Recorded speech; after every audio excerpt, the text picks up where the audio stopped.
A veces, para intentar entender las grandes preguntas que nos hacemos hoy en día, no queda otra que hacer un viaje muy atrás en el tiempo. Vamos a sumergirnos en cómo las civilizaciones antiguas buscaban el bienestar en su día a día y también la salvación para el más allá. Y en este viaje vamos a descubrir rituales y creencias que, aunque pueda parecer mentira, siguen estando muy presentes entre nosotros. Esto seguro que le suena a todo el mundo, ¿a que sí? Es la cancioncilla de toda la vida para calmar a un niño cuando se hace daño. Un pedacito de folclore que ha ido pasando de abuelos a padres y de padres a hijos casi sin darnos ni cuenta.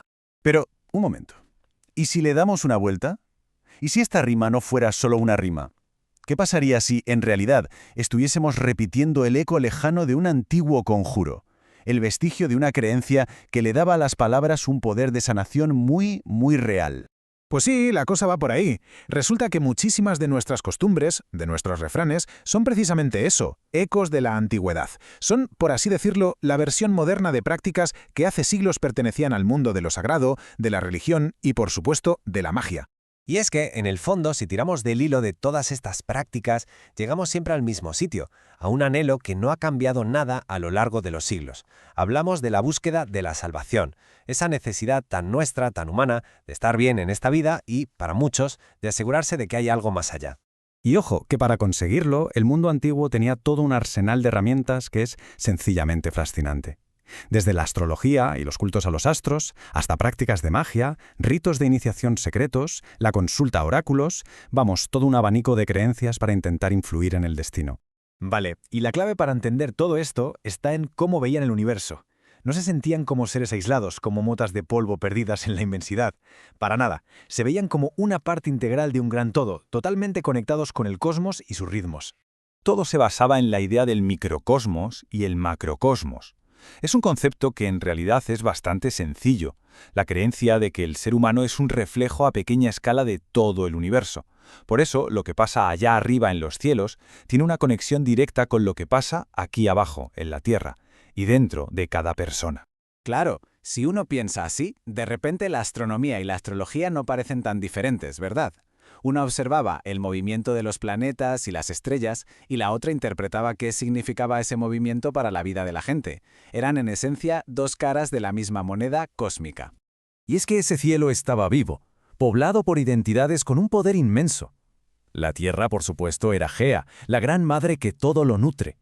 La Luna, con sus cambios constantes, era ese espacio misterioso, ese puente entre nuestro mundo y el de los dioses. Y el Sol, bueno, el Sol era Helios, la fuente de toda luz, de toda vida, de todo conocimiento.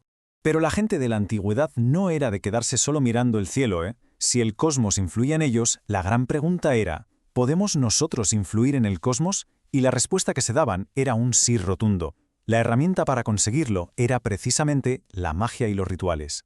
Y claro, esto no lo hacía cualquiera, había especialistas. Teníamos desde figuras casi legendarias como Circe o Medea, que eran unas auténticas maestras en el uso de hierbas, pociones y conjuros, hasta sabios y filósofos como Apolonio de Tiana, que buscaban el conocimiento oculto a través de rituales mucho más complejos. Y que nadie se imagine que esto era algo caótico. Para nada, la magia tenía una estructura muy clara. Primero, había que preparar con muchísimo cuidado los ingredientes, las recetas, las palabras de poder. Después, se ejecutaba el ritual en el momento y en el lugar justos para canalizar toda esa energía.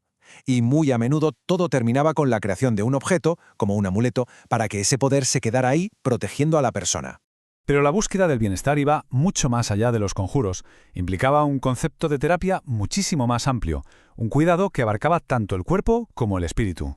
Por ejemplo, había lugares sagrados, como los santuarios de Asclepio, a los que la gente iba en peregrinación para curarse. Ojo, que también se desarrolló la sanación a través del agua en balnearios, el origen de nuestros spas. Se usaba la música como terapia para calmar el ánimo, e incluso se exploraba la alquimia, buscando la curación a través de la transformación de los metales. Claro que un poder que sirve para curar también puede servir para hacer daño. Lo que vemos aquí es el comienzo de una maldición de verdad, una invocación directa a los dioses del inframundo, encontrada en una excavación. Y el método era muy específico. Se escribía la maldición en finas tablillas de plomo, un metal que se asociaba con la muerte y el inframundo. Ahí se detallaba, con pelos y señales, el mal que se le deseaba al enemigo. Y luego, esas tablillas se enterraban en lugares que se consideraban cercanos al más allá, como tumbas o pozos, para asegurarse de que el mensaje llegara a su destino. Pues bien, todo esto que hemos visto es solo la punta del iceberg. Es una pequeña ventana a un mundo increíblemente rico, complejo y fascinante, cuyas creencias y prácticas, como vemos, todavía proyectan sus sombras sobre nuestro propio mundo.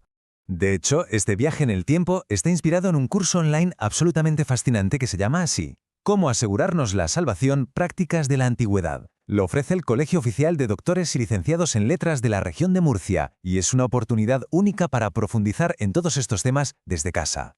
Y además con la guía de dos auténticas autoridades en la materia. Por un lado, la doctora Fuensanta Garrido Domené, que es una de las mayores especialistas de España en la música del mundo antiguo. Y por otro, la doctora Luisa Lesallégárriga, una experta en todo el pensamiento filosófico y religioso de esta época tan crucial. Y con esto nos queda una última reflexión flotando en el aire. En nuestra búsqueda moderna de bienestar, de conexión y de sentido, ¿estamos haciendo preguntas realmente nuevas? ¿O simplemente estamos reformulando las mismísimas preguntas que ya se hicieron nuestros antepasados hace miles de años? Muchísimas gracias por la compañía en este recorrido. Si todo esto ha despertado la curiosidad, hay mucho más contenido esperando en las redes sociales del Colegio de Letras y, por supuesto, toda la información sobre este y otros cursos está en la web humanidades.cedlmurcia.es. Hasta la próxima.